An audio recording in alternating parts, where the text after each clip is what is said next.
Selamat pagi, Pak Kurni dan Miss Ayut. Kami kelompok nomor 1 live in akan wawancara ulang. Wawancara lagi nggak sih? Wawancara kembali saudara kami yang beragama Muslim, Pak, Bu.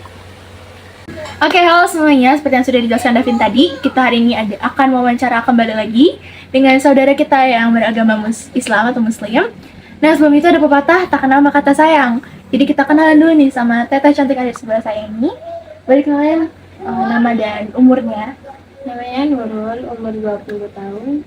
Nah, Teteh kan belum kenal mungkin ya sama kita-kita yang di sini selain sama Davin. Nah, jadi Nurul ini tetangganya Davin, teman-teman.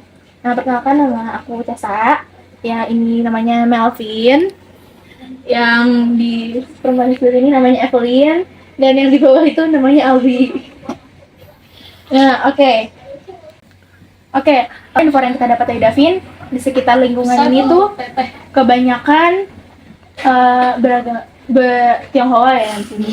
Dan lingkungan kerja Teteh juga kebanyakan di sekitar sini berarti Tionghoa ya, berbeda agama. Nah, gimana sih perasaan Teteh? Apakah ada yang mengganjal karena banyak beda agama, atau dari teman-teman yang satu pekerjaan beda agama itu pernah ada masalah tidak atau gimana? Enggak sih, enggak ada masalah. Kalau masalah ibadah teh tergantung atasan ya. Boleh mengizinkan kita ibadah sama agama kita sendiri. Itu sudah. Dan pertanyaan keduanya, apakah toleransi antar umat beragama di lingkungan sekitar Ibu sudah cukup? Cukup sih, cukup baik. Berarti walaupun beda agama tetap bergaul tetap sama ya. Jadi nggak ada sama sekali ya di sini ya. Tetap aja ya. Nah, pertanyaan selanjutnya, menurut Teteh mengapa toleransi diperlukan dalam hal bermasyarakat? Karena kita kan berbeda-beda harus satu jua. Kita harus saling menghormati walaupun kita berbeda agama, tidak boleh saling mencela, tidak boleh. Pesan Teteh untuk anak muda mengenai toleransi umat beragama. Pesan saya pribadi untuk anak muda, kita harus saling menghormati, tidak boleh menggunjing ataupun menjelek-jelekan kepada sesama walaupun beda agama, kita tidak boleh menjelek-jelekan. Berarti harus rukun ya satu sama lain ya. Karena udah di tahun 2023 ini sudah harus bisa bisa beradaptasi dengan semua orang ya tanpa membeda-bedakan ya. Oke, ada terima kasih banyak Teteh atas waktunya. Nih, saya menambah lagi nih, setelah kita ngobrol-ngobrol cukup.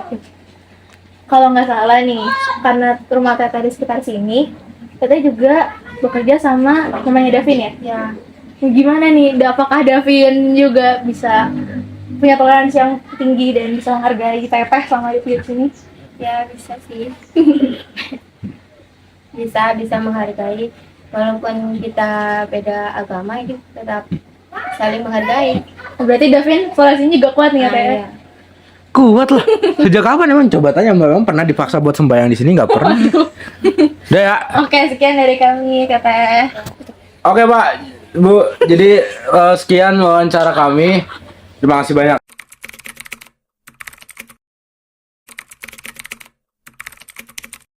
Jadi kita berdua mewawancarai Ibu Ani, berasal dari dusun Kentak. Dia tidak mengasuh anak-anak Livin.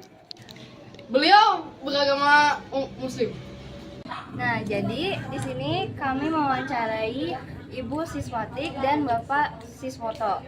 Mereka tinggal di Dusun Berut dan mereka merupakan pamong dari Danes dan juga Jason.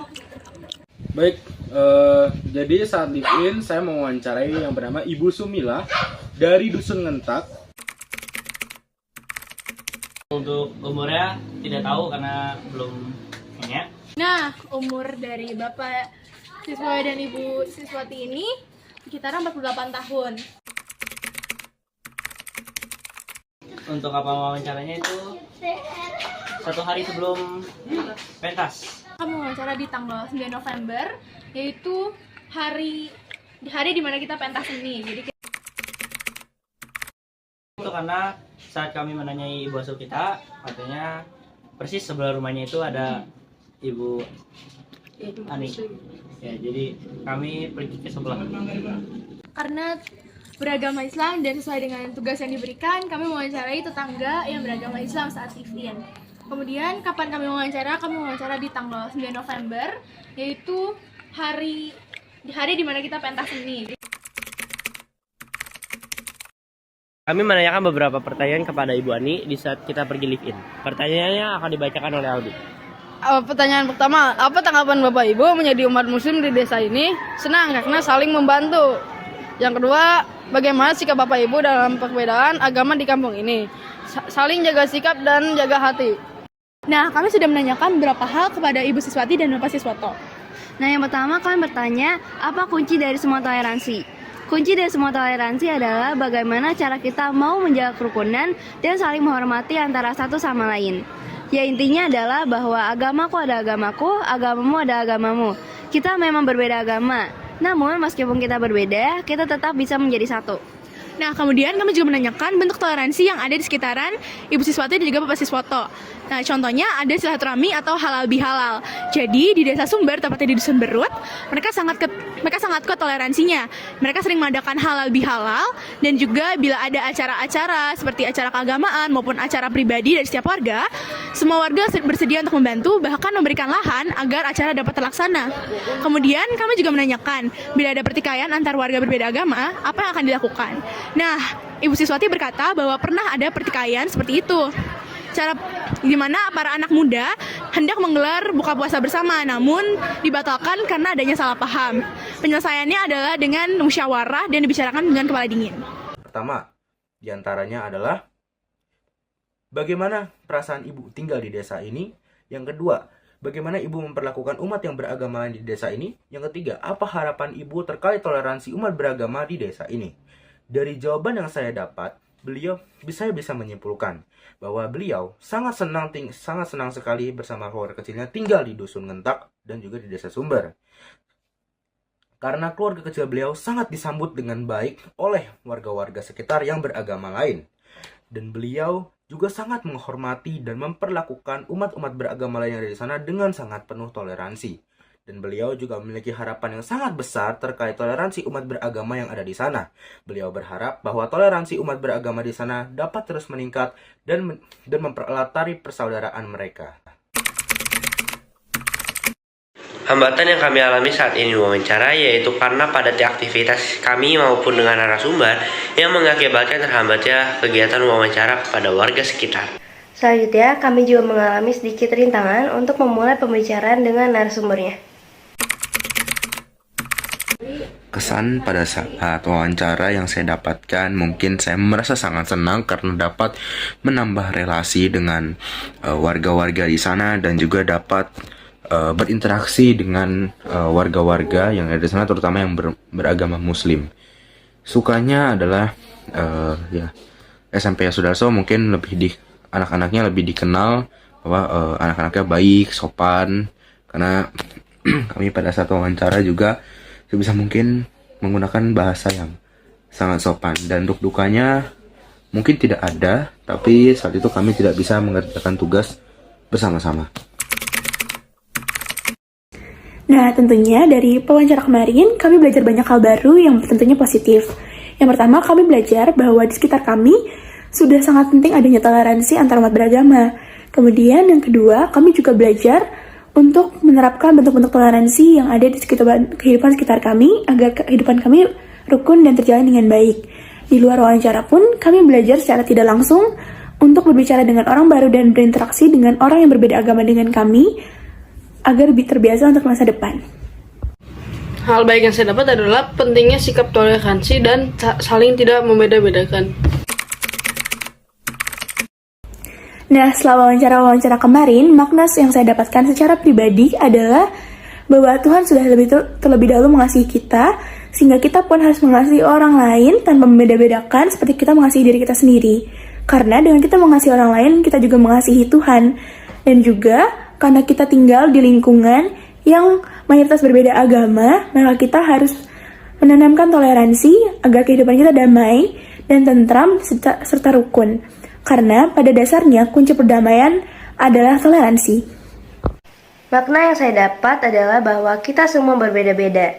Namun, meskipun kita berbeda-beda, kita tetap bisa menjadi satu. Dengan adanya sikap toleransi, kita harus tetap menjaga kerukunan, saling menghargai, dan tidak boleh membeda-bedakan satu di antara kita. Makna yang kami dapatkan dari wawancara ini, kita harus saling membantu sesama tetangga di masyarakat. Kita juga harus saling selalu menghormati maupun menghargai orang lain. Makna yang saya dapatkan dari wawancara adalah toleransi yang baik harus disertai dengan komunikasi yang baik. Tanpa adanya komunikasi, maka toleransi tidak akan terjalin. Makna yang saya dapat adalah saya lebih tahu tentang toleransi dan sikap saling menghormati antar agama. Nah, kesimpulan yang kami dapat setelah melakukan wawancara-wawancara kemarin adalah bahwa setiap orang harus memiliki rasa toleransi yang tinggi, sehingga kerukunan antar umat beragama dapat terjaga dan kita dapat hidup bersama dalam damai. Seperti yang sudah Tuhan ajarkan kepada kita bahwa kita harus saling mengasihi.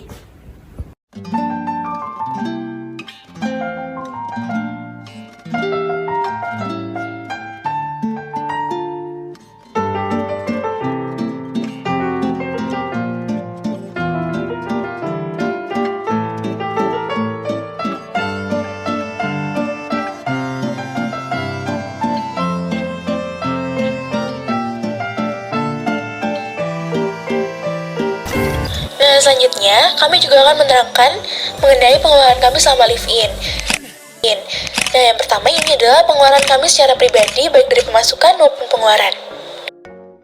Nah, selama live-in, ada bekali uang 300.000. Saya membelanjakannya untuk makanan, oleh-oleh, serta toilet dengan total 183.500, sehingga uang saya sisa 116.500.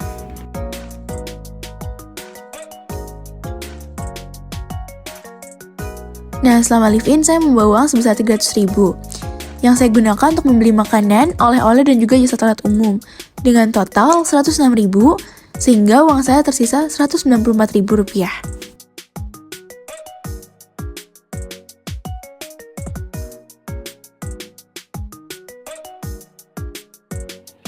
Nah, saya membawa uang 550.000 untuk live-in. Saya menggunakan uang sebesar 143.500 untuk makanan dan oleh-oleh. Dan masih tersisa 406.500.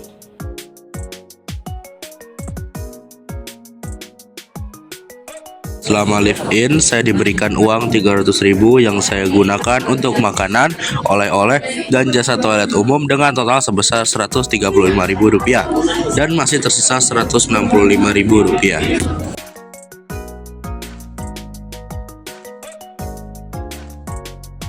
Saya membawa uang sebesar 450.000 untuk live-in yang hanya saya gunakan untuk makan sebesar 29.000 dan uang saya masih tersisa 421.000.